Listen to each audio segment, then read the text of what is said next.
that opportunity. We pray over this school year, Lord. We pray your blessing upon the school year, that you protect this district, that you be with the kids, that you be with their parents, Father God, as some of them might be dropping off for the first time. That you be with the teachers, that you be with the administrators, that you be with the faculty and staff, everybody involved, Father God. I pray your blessings upon them in this year, Lord. We thank you for this wonderful district and what it means to each one of us, Father. I pray that you give us wisdom and discernment to make the right choices, to do the right things.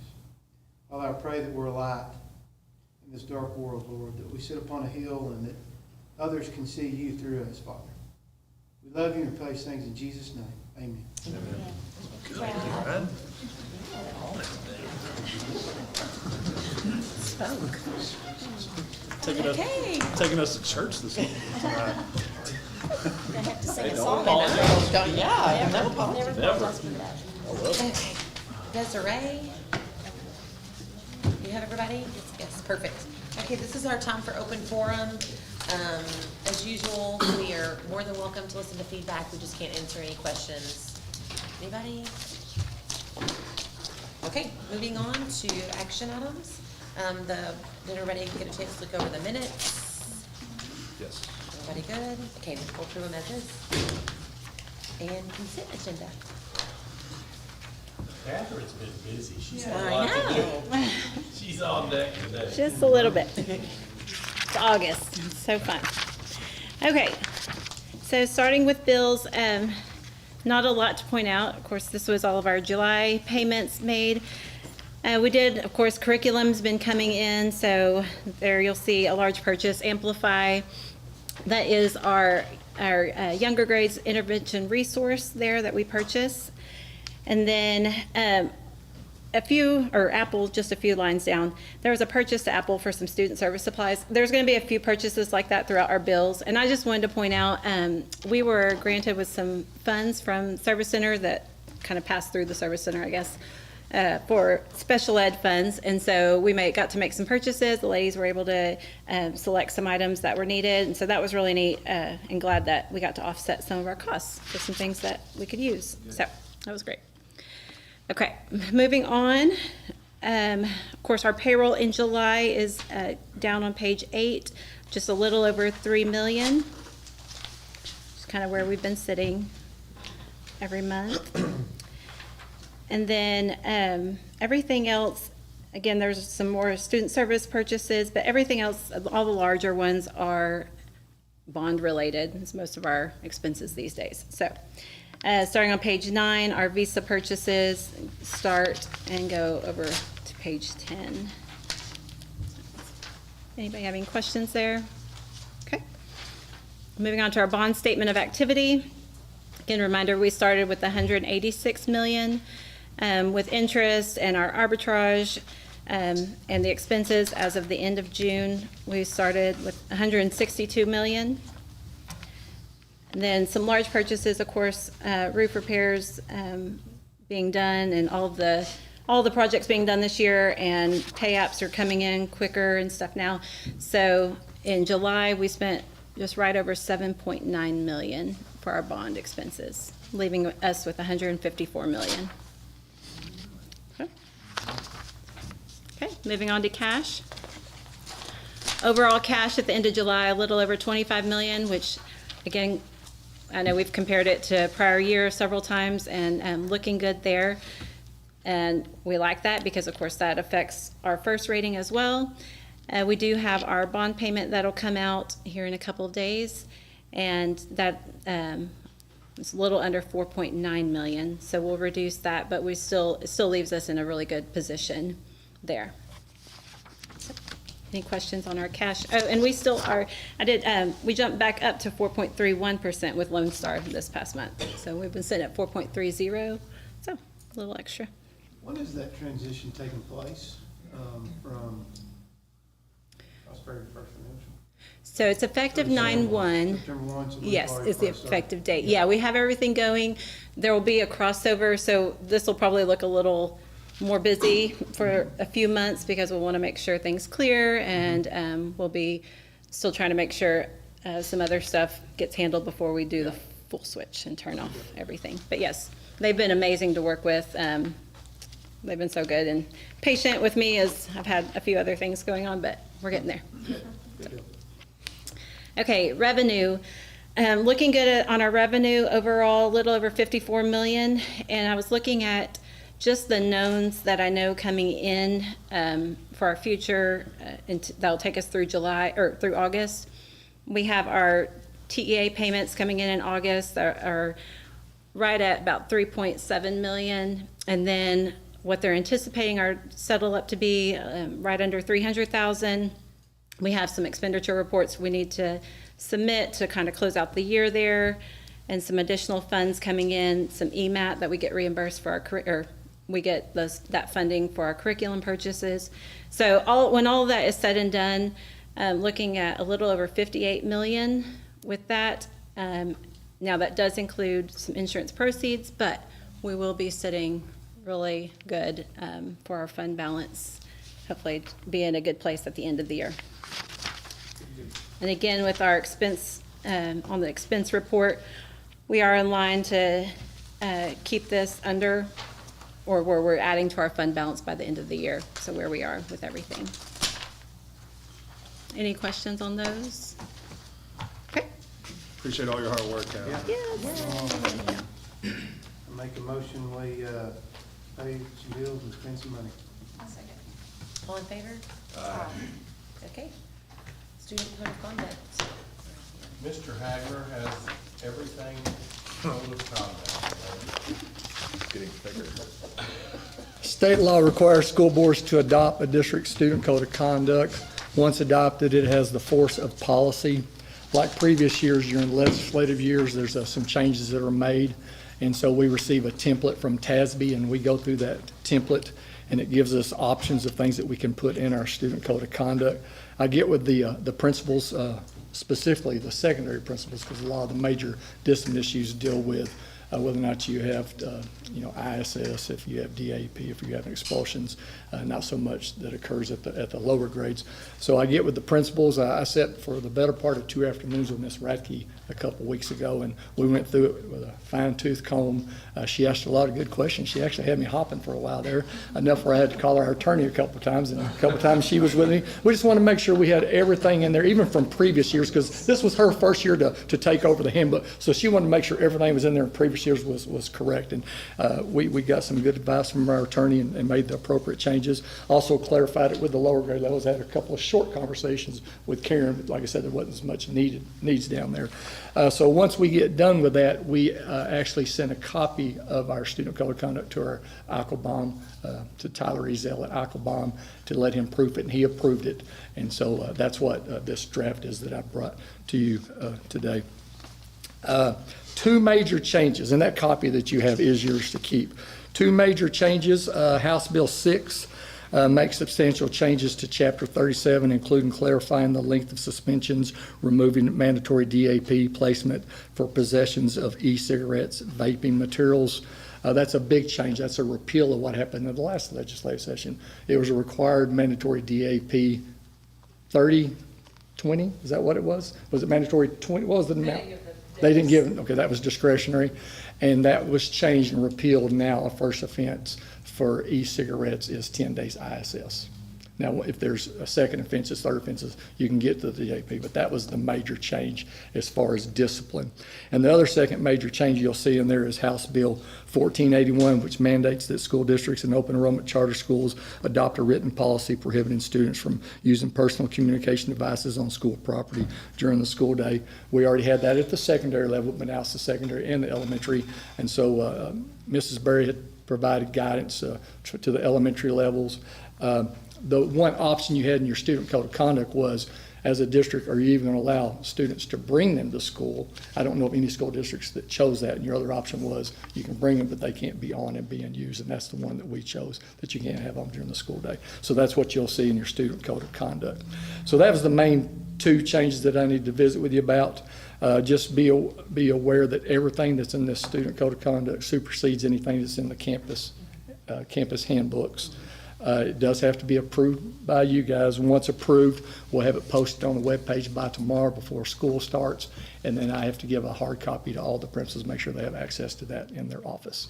I know that was a lot. That was really quick. Is there any questions? So do we basically just mirror, Ms. Berry, what we're doing? Oh, on the, I brought a copy of that. We're mirroring it until it gets to second, third offenses. Basically, you take it from the student, you contact the parent, and then once they get to a second, third level, when they start doing Tuesday school, Saturday school, up to ISS at the elementary level, it's just they take it, call the parent, and it's lunch detentions and things like that. That's the major difference between the high school and the elementary. Well, and the difference between junior high and high school, the big difference is, the high school is allowed to have it before school starts. We ask our students to turn it off when they enter the building, which is what we've always done with our fifth and sixth grade. And so we just continued that on last year with our seventh and eighth grade, so they can turn it off and put it in their back. And you know, we're a year into this, and last year was smoother than I ever imagined it would be. And I just suspect this year, because now they know, now it's not just the school district is saying it, but the state is saying it. Hopefully we'll have support from all over on it. We had parent meetings today, and you've seen communications from all three secondary campuses. The law states electronic communication devices, and so areas where there may have been some gray area last year, the state has made that really clear as far as tablets, smartwatches, and so we've communicated that to our parents in all of our newsletters and social media content, and then today we had parent meetings, and that was addressed in those parent meetings as well. That was gonna be my next question, how they're pushing that out to parents. And I still had questions today, like, what's a smartwatch? You know, they wanted to talk about that. So like one said that he can communicate with her, but she can't communicate back, and it's GPS. And I said, well, she can turn it off, put it in her back. AI glasses was the big concern by AI TI. glasses will be something Oh, to yeah. tackle, but we put it in there. So I will say, you know, last year, there was a lot of trepidation, but I would go along with what Rob said a second ago, and it wasn't as big as what I feared it might be as far as this potential pushback. So we've got that behind us last year. This year, throughout the summer, Reagan will tell you, when there was superintendents in our region would ask questions about cell phones, and how you do this, how you do that, and I'd say, talk to Reagan Berry. She knows, she's done it, been there, done that, she can give a better answer than I can. And I think, I don't know how many you've talked to, but I think a lot of the experiences we had last year were beneficial to some of the other districts in Region 14. So. Any further questions? Need board approval, Mr. White. Yes, sir. I make the motion that we approve the 25-26 student code of conduct. Second. All in favor? Okay. Setting a date. Okay, board needs to set a date to hold the public hearing on the 25-26 budget and proposed published tax rate. And so we would recommend that that be on August 25th. That would be the last Monday in August. And the rates would be, for M&O would be a 0.6669, and for INS would be 0.4830, for a total tax rate of $1.1499. When does this have to be posted? It's longer, right? It's going in the paper tomorrow. Okay, that's what I was about to say. That it is a tight window Yeah. due to the relationship we have with the paper now. Yeah, it's She worked on reserving a space a week ago, 2 weeks ago, 2 maybe. weeks ago, just to be sure there was So we had some quarter. good numbers. Yeah, because. And does it last on the year- website too? Does it go? We had. Our proposed budget will go out there after, well, I guess I can put it today, after we meet. I mean, you say newspaper and I'm like, Well, yeah, it has, I know, it sounds so, I know. I don't have to. No, I But understand that can is we? the, I understand Yeah. that is like the rule, but I'm like, I mean, accessible somewhere else would probably be helpful Yeah, too, for that's sure. all. Yeah, I know, Mike, that was on there. so, I mean. Yes. No, I get what you're saying, it Yeah. has to go, but I'm Just like, says okay, so. well, if they could find it somewhere You know, else.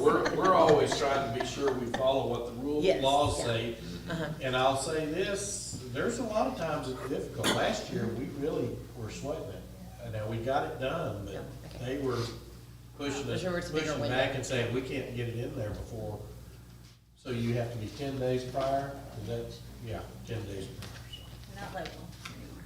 Yeah. Your local paper is not local. Yeah, That's right. okay, sorry. Make motion to hold public hearing on 2025-26 budget, proposed published tax rate of $1.1499. That's a .6669 M and O and a .4830 INS for August 25th, 2025. Second. All in favor? Aye. Okay. All right. Teacher incentive allotment? The Teacher incentive allotment spending plan was, worked on by Christian Spencer, Holly Cooper, Tommy Vaughn, and Catherine. And so I'm gonna let Catherine present this little plan for you. We go after, I mean, Probably by Okay. Mike. Okay.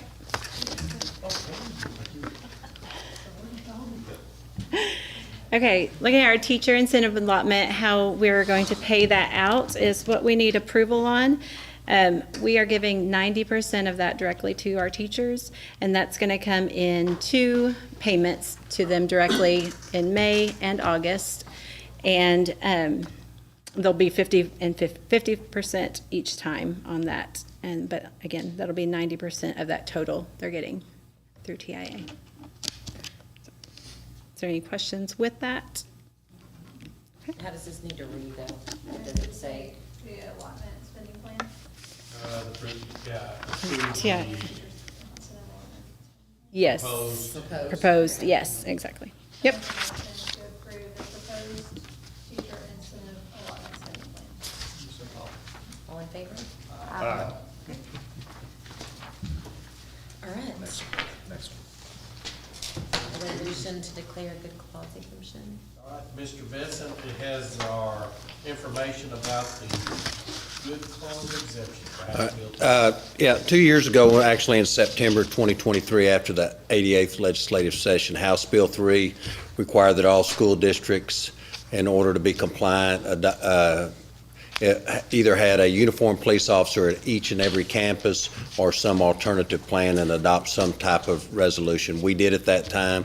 If you'll remember, we have the hybrid program, which is used school resource officer or officers and Texas school marshals that are licensed and trained by the state of Texas.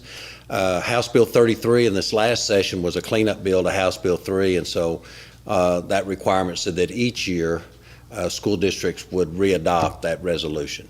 And so you'll see this in every August until they change that requirement that we'll readopt that resolution. And so there you go. Mr. Benson, you might make a comment on what you've seen districts across the state. So when, you know, the actual part of House Bill 3 when it came up, I testified quite a bit about it, was we've been trying for a long time about trying to get some trained personnel at every campus. And, you know, after Uvalde, that finally came to the forefront, so we were able to get that in there. And of course, legislators, the original House Bill 3 said school district police officers, school resource officers, commissioned peace officers, if those are not available because of funding or numbers, which we know we're short on law enforcement, especially in all areas, Dallas all the way West Texas, et cetera. They could be a Texas school marshal, which is licensed and trained by the state of Texas, or there's some alternatives, either security officers or existing school employees. Now, House Bill 33, or House Bill 121, which was passed in the last session, changed the training requirements for those other entities. I'm not saying they tried to eliminate them, but they tried to make them more like school marshals or uniformed police officers. And so school districts are seeing a little change in that right now, and they had to be compliant by September 1. to get all that training, get them qualified to do that. So we were kind of ahead of the ticket on that. So the state actually has used Wiley's in our program. They've been kind of broadcasting it since about May across the state. This is a good alternative for school districts to use. We had an increase in school funding, about doubled what we had in the past. It's not 100% funded, but about 70% of our programs. And so it's gone a long ways, and we can talk about duties and how that breaks down, but right now the hybrid program is kind of what they're pushing out there. So we're glad to be at the forefront of that. Awesome. Thank you. Make a motion to approve the resolution to declare a good cause of exemption for House Bill 3 on school officer supplies. All in favor? Consider approval of a proposed local policy EFB. So, Mr. Vaughn has been chomping at the bit to get up in front of y'all tonight, so, Mr. Vaughn, tell us about the library materials. I will do my best based on what I know. I do know these two policies have come down to me a little different than usual. Usually we have our legal policy handed to us and our local policy, and of course the legal, it is as it is, and then we have to adopt the local policy. Well, so far TASB has given us the local policy. I haven't seen the legal policy yet, which is a little bit different, but it's all, they got kind of a mountain of changes with the legislative session, so they're trying to work through it, make sure they get it to us right. But there are a couple of policies that we needed to get in place before school started, and then we have more coming. By the time we get to those, they get through those and they're comfortable with them, it's probably going to be October. But one they want us to move forward with is local policy, instructional resources, library materials. This is based off Senate Bill 13. I'm just going to real quick, of course, a lot of this will be in the legal policy, but Senate Bill 13 is regarding library materials. The goal of it was prohibit materials deemed harmful, indecent, or profane based on FCC definitions, giving parents more access, including being able to see library catalogs, library list, and their students' checkout history. Also, a process established for challenging library materials, with challenged items becoming inaccessible during review. So when our consultant, when I talked to her and she gave me or sent the local policy, she said, well, there are so many changes and everything, we just had to rewrite the whole thing. I go, wow, there's going to be a whole lot of new stuff to talk about. And then I went to our current policy, and I read pretty much, there's some words that changed, but it's pretty much what we already had. It's not, the local policy is not really that different. You go through and it talks about recommendation of procurement of materials is pretty similar.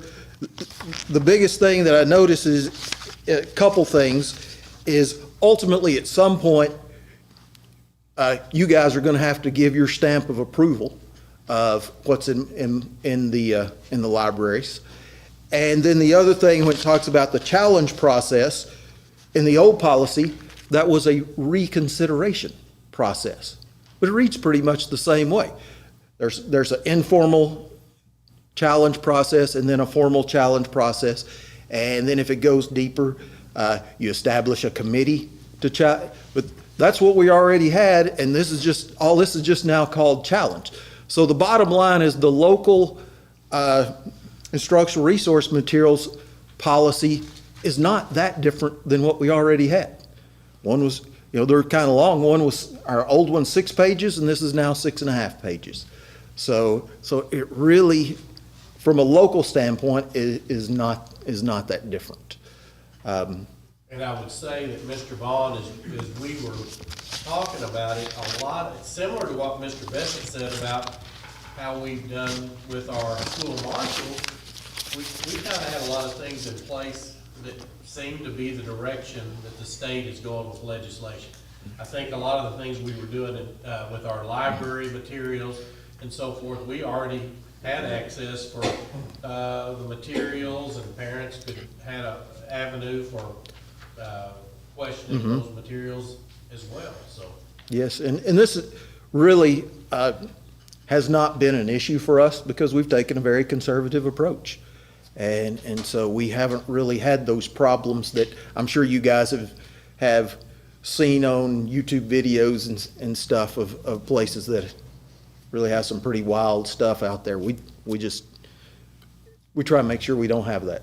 Is there anything like noteworthy of what we are adding to our policy that came out of that? Well, I would say that one of the things that have given some of our staff a little bit of angst is having to publish like all the teachers' libraries and things like that. That's really more in the legal policy. I haven't read that in the local policy, so I'm assuming that's going to be in the legal policy. I would say some of those postings are some of the biggest thing. Any of you guys? So I would say, we've had several meetings about this with our administrators, and Mike Thompson has been involved in that as far as how do we get those kind of things to where they're easily accessible by parents. And so I know Mike has been working with the administrators and their teachers on how to get those items published.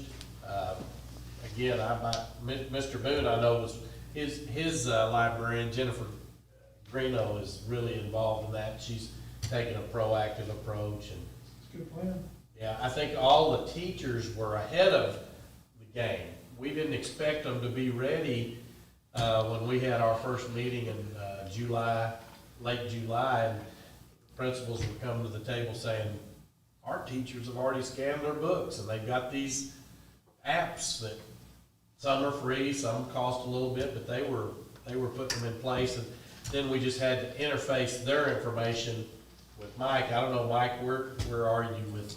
Oh, we have thousands and thousands of books, tens of thousands of books that need to be put into a database. But what the teachers have been doing is scanning their books, reporting it, the ISBN number, the title, author, and they're taking that information, put it into a template that's a shared Excel template, and uploading that through a Google form. That Google form feeds that information to a database, a master sheet that me and Ms. Greeno can see, and it's also timestamps everything because we don't want anybody sneaking in past the first. Because on the first, then any new books after that go through a 30-day process. That will be posted on the website, and then anybody that has complaints or anything can also fill out a form online. The interface from the database to, we already set up a library transparency page on the accountability section of the website, and all that data is going to be an easily presentable space that families can search through and see by class. So yeah, but yeah, after September 1st, we'll have it posted 30 days, and then it will be presented to you guys. My rabbit hole question today, sorry, and you may not know the answer to this, and it's okay if you don't. Like, I'm one of the moms that goes and buys the book fair, like a teacher's like, oh, I wanna buy, here's my wish list. Are those already up for 30 days before I go buy them, or do I have to purchase them and they have to wait for 30 days? If it's in the teacher's classroom, it has to Okay, be on. so I'm gonna go buy that book and then she still has to wait 30 days? Yes. Okay. So like, yeah, if it's in the teacher's classroom, it needs to be. That's the way I understand it right now with, they might give us more guidance, but. I know, it's anything silly, in maybe a there- silly question, but I just know those teachers, Yeah. that's how they grow their libraries, so. Right, so yeah, so some teachers are just boxing up their library classroom books and taking it out, and some are, documenting them all, but it's thousands. Well, I mean, that's gonna affect like nonprofits and people that donate books. Yeah, donations of books and things, all that will have to go through that 30-day process after September. So there's nothing they can do leading into it, like I'm putting this on my wish list and there's no, No, Okay. no, it needs to be. September 1st is the Buy it before deadline. September 1st. Yeah. That's where the confusion is. Yeah. The teachers know about the September 1st deadline. Unfortunately, as Tommy just told you, we don't have any legal information. I've called TASB a couple of times. You can't even get a hold of anybody because after a legislative session, they're working on so many things. We're going to get more information. I think the commissioners are even going to provide us information in the next Zoom. But September 1st is the deadline. But I think one thing everybody needs to realize, there could have been, there could have been a contested book before Yes. this. So that hasn't changed. But to be grandfathered is supposed to be September 1st. And hopefully, they'll give us an extension on that.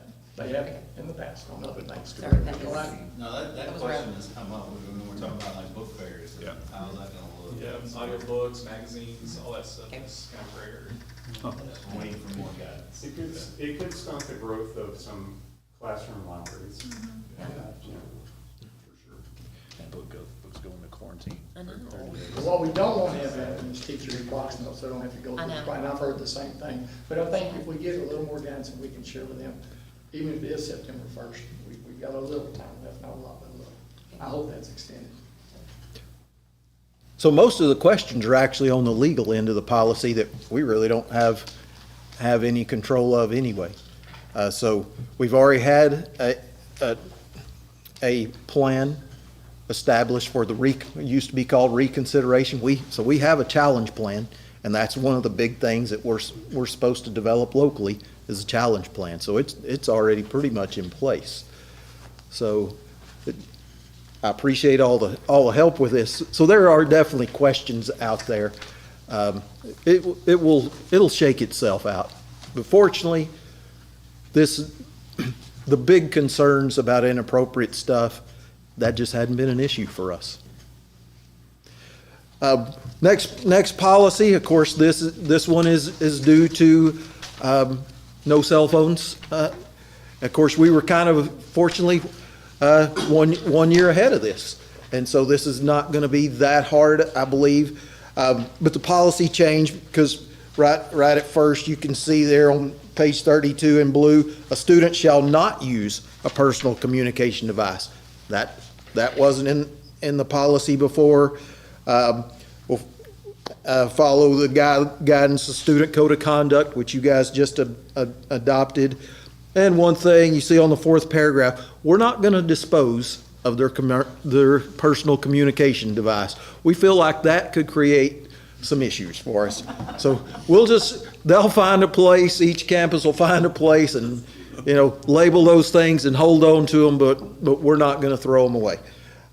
You can see the exceptions there if it's part of the 504 plan. Need based on a physician says, hey, the student needs it, or some health and safety requirement. So anyway, that's pretty straightforward policy there. Do you have any questions? All right, I'll be seeing you on a couple months with several, I'm sure. These are separate. take that Yeah, grace. make sure these are two separate, just so y'all know, doing the motion. Yeah, just do the EFB first and then, Second. all in favor? Aye. Consider approval of proposed local policy FNC. Second. All in favor? Aye. Okay. There you go. There you go, Brian. Okay.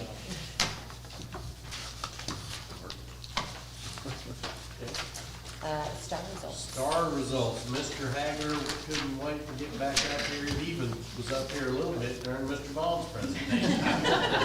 I'm excited to share our 2025. You're more than welcome to. It's okay, but I'm excited to share our 2025 STAR scores with y'all tonight. Very proud of our students and the accomplishments that they made last year. Our teachers did a great job instruction in the classroom, and that results in the data that you see on this chart that you have in front of you. Each and every year, I proudly get to get in front of you and say that we did a great job. 2025 was no different. We get to always tell you that our scores are significantly higher than the region and the state, and that applies once again this year. So let's dig into the numbers that you see there. The first thing I need to always do is remind you of what the categories are: approaches, meets, and masters. And so, Brian, I know you're new to this. That word approaches may not mean anything to you, but approaches basically means pass, fail. And so if you look at grade 3, 93% of our students passed the reading third grade all the way down to English to 93%. The state also defines approaches as they consider kids that, under the approaches, they have to have some targeted assistance and intervention to be as successful the next grade level. Meets grade levels where we all want to be on our A through F accountability. The state defines that as you might need some minimal intervention. And then, of course, the masters won't need any because they're already doing such a great job. So first thing we want to look at is our reading, grades 3 through English 2. Always want to talk about grade 3 because we have the House Bill 3 goals that we've been talking to y'all about for years. We set goals 5 years out. This affects Mr. Boone and Mrs. Christian. And our goal last year on our House Bill 3 goal was to have a 63% pass rate at the meets grade level there in the middle, when we were at 75%. So we way overachieved, and that's a great deal. Of course, we've had to reestablish that goal each and every year post-COVID, so now we have much better baselines to go by, but we're very, very proud of that. If you go down, the same thing, if you go down to grade 3 math, and you look over at meets grade level, House Bill 3, our goal was 59%, and we made it at 65%. So we met both of our goals. So that's one thing that I want to emphasize on this chart. So back up to the top on reading, you can look across there and you see that our scores are anywhere from 12 to 22% higher than the region and the state, and we're very proud of that. Some that stick out to me, I've already said grade 3, but look at English 2, 93%, 22% higher than the state. And you see examples of like that all the way through. If you go down to math, you know, when you compare the 24, 25 scores, which we don't have here, we mirrored what the state did. In the state, reading scores were improved this year, not just at Wylie, but across the state. Math scores were mixed, hit and miss. The science was a little bit improvement. Social studies was pretty level. But when you're comparing 24 to 25, you always got to remember that's different kids and different tests. So this is apples to apples. This is us compared to our peers across the state. So when you get down to math, you just see some really good scores there. Now, do we always know that we have room for improvement? Absolutely. And that's why we come up, we get together and we plan, and we put things in our needs assessment on our campus and district plan, and we meet those needs where we need to. One thing that sticks out is grade 7, and that's skewed numbers. It says 59% was our approaches, our pass-fail. You look over, for the first time ever in a report I've ever given, our scores are lower than the state and region, but there's a reason for that. We are now required to have an advanced group of students who have to have advanced math in 7th grade, but you weren't required to do it this year. It has to be, everybody has to have it going by this school year, not last school year. We chose to do that. So this is a misrepresentation because we had a large number of kids that took the 8th grade test because they were advanced 7th graders, and I'm proud to tell you they were 100% on the pass rate on that. So we're being compared to other schools in the state that all of their students took the 7th grade math. So these are skewed. I think you'll see that back to where all the other scores are in a year. Did I explain that well enough? You understand? Okay. I feel better because I was worried about myself. You junior high principals want to share? About a third of our 7th graders were in advanced math, and they all passed the test. Yeah. So we took a third of that grade level out. That's a big number. So all of a sudden, put it back in, yeah, you're up to 90%. It would have been in a really good. Yeah, you're up to But when we 90%. first saw that score, we were not hated. Yeah. But it's all about perspective and really looking at the data, and it tells a story. And I think we made the right decision to go ahead and get our kids in the advanced. Other school districts chose not to do that. So as you can see, you can look at this chart. Do you have any other questions of any of the numbers that you see on there? Once again, these scores don't come easy. I mean, we got great kids, we got great teachers, and hats off to these administrators providing the leadership. So we're very proud of this.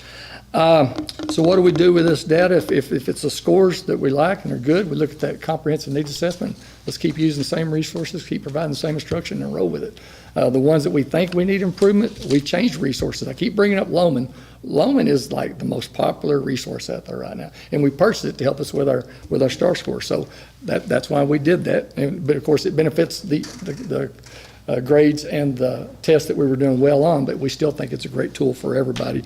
And so We might sometimes have to make changes in personnel, move people around if we think we need a better teacher here, stuff like that. So we always look at this.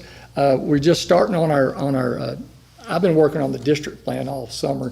The principals are going to start working on their campus plans, but that's the things that they put in those plans. So we can come before you all and show you what we're doing probably at the October board meeting, how we're going to meet the needs for maybe the 88s, the 89s, 90s, and try to get them up to those higher scores.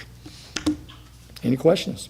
And so all this work that he's talking about, on Wednesday, the districts are gonna be receiving their A through F ratings, accountability the A ratings, through F ratings.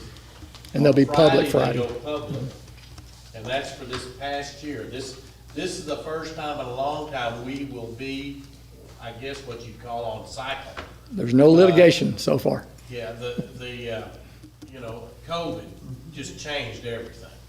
And so we're finally back to where we're starting the school year with a rating on the previous school year. A lot of it's gonna be based on the STAR score. Most of ours is based on the STAR score. There's other In one components. domain, CCMR is huge, And at the high school CCMR is level big. and at the district level. 2 years. That's Yeah, 2 there's the years lag. ago For the high school CCMR. So we still could be a year off as having actual true data. So, Yeah. anyway, all that Yeah. is, We'll probably be giving you a report on the A through F accountability, or if not, when we get that, at least when we do the taper, that'll be reported to you soon. yeah. So that's coming down the pike. This one, Ignorant question, but let's just, if what they're talking about in special session from the STAR testing happens, do you think that'll start this year, or would it be the next school year?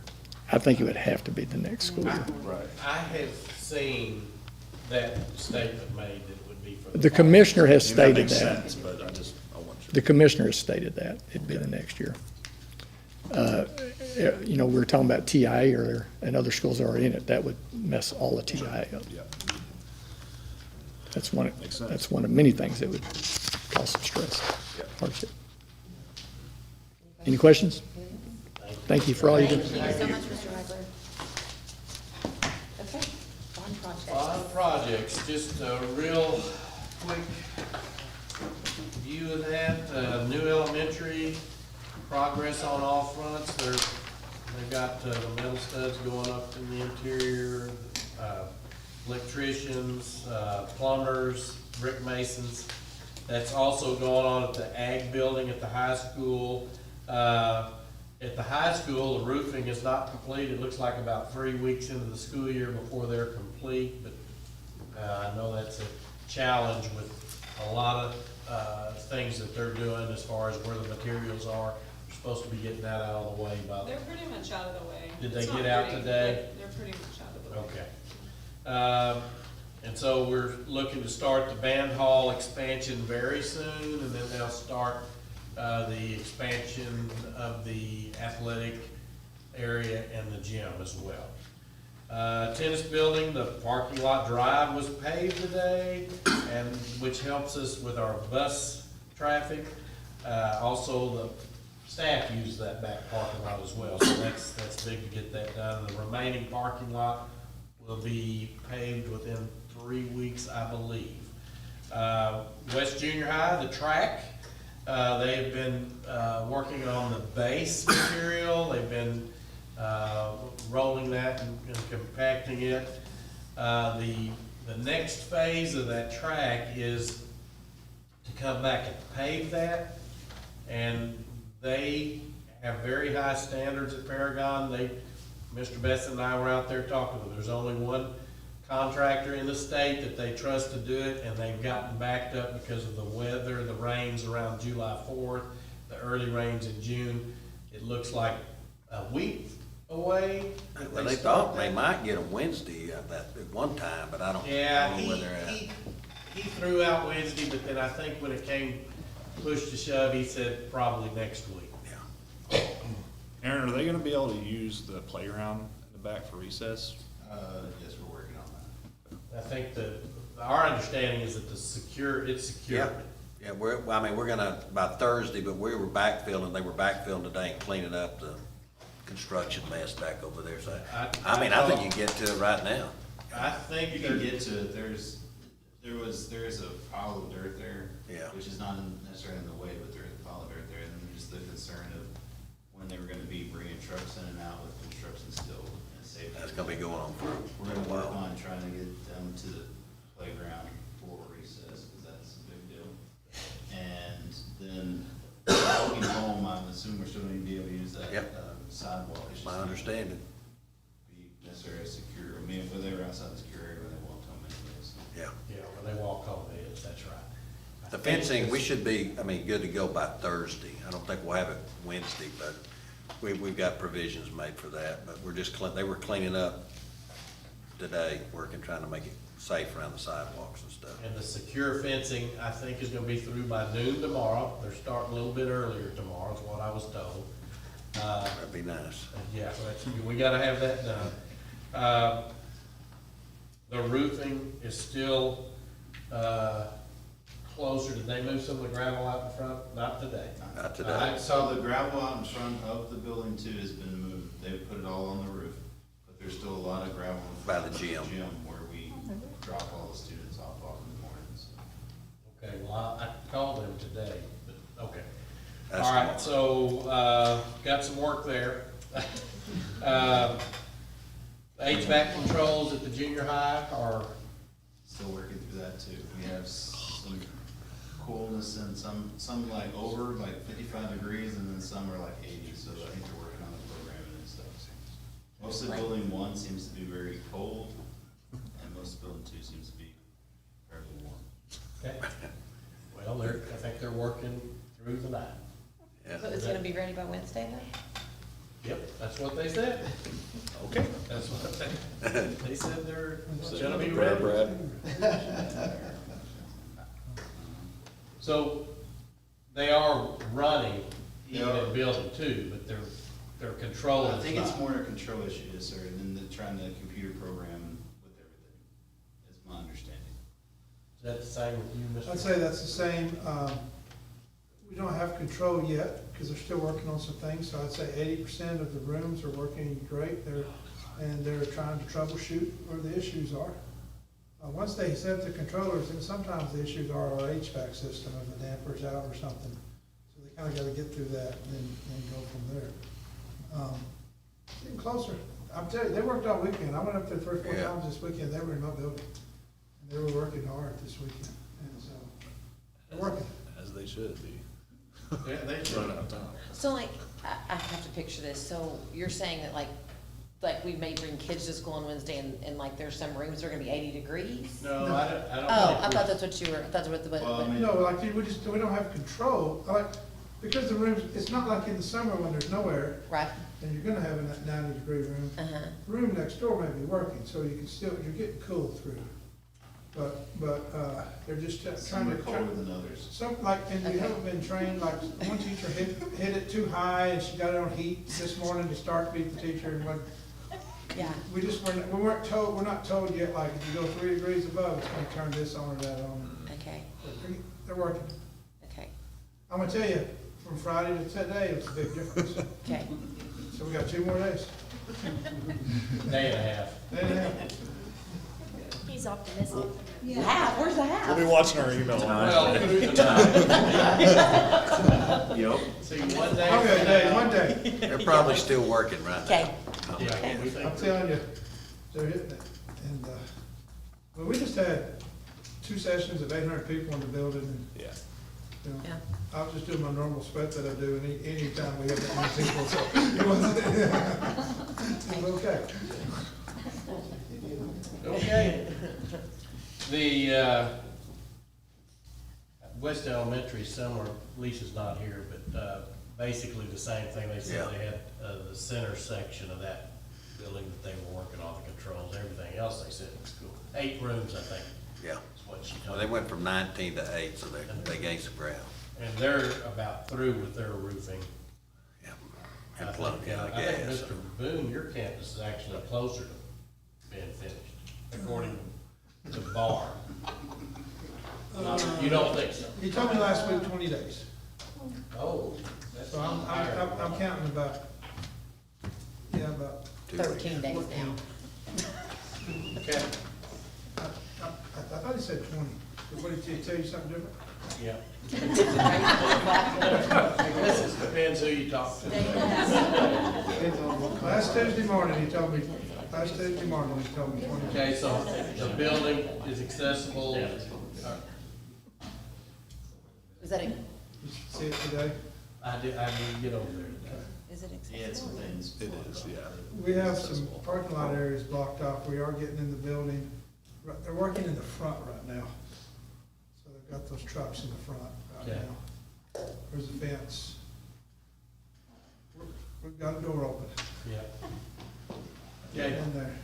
You said our roof was about done, we're just the gravel and then cleaning up around the school, so we can bust it back behind. what I was told. We still have the gravel in the front. Okay. All right. I'll got something to There's do always tomorrow. tomorrow. All right. That's what I've got. A day and a few hours. It's Just, fine. It'll be fine. Also, yeah, It'll be fine. It's fine. We'll get there. there.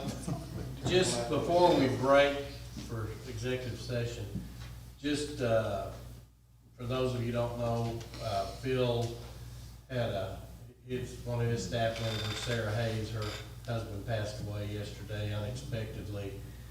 Sarah's his community and schools person, so, just keep their family in your thoughts and prayers. I And have twin daughters, sophomores at the high school. Her son just graduated this year. so,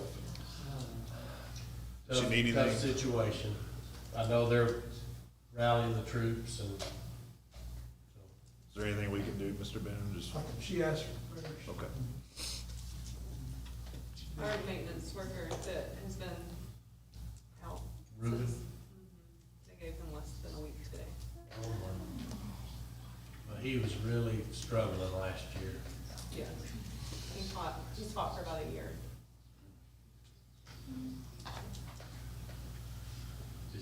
Is he at home? Okay. All right. Okay, Executive we're gonna do session. executive session. I think it could be short, Yep, so. thank you all so much. Thank y'all. Thank you. Good luck, tear it up. Hey, at this point in 2019, tomorrow morning, I showed up at Wylie Junior High at 6:30 in the morning. You know, and I've been doing this a long time. Even back then, I've been doing it a long time. And I walked that parking lot by myself that morning, and I thought, there is no way that this building can open tomorrow. There was no way. There was heavy equipment everywhere. It wasn't, the door wasn't finished. I mean, there was no way that we could do school. And I left that night about 7:30, and I walked out, and my secretary was with me, and we walked out, and I go, we're about to have school tomorrow. I mean, it was amazing what happened on the very last day. So they're gonna be all right. We got faith. Everybody's gonna be all right. Thank you. Good luck, man. You get two of my boys this year. We got. Oh, I'm excited for you guys.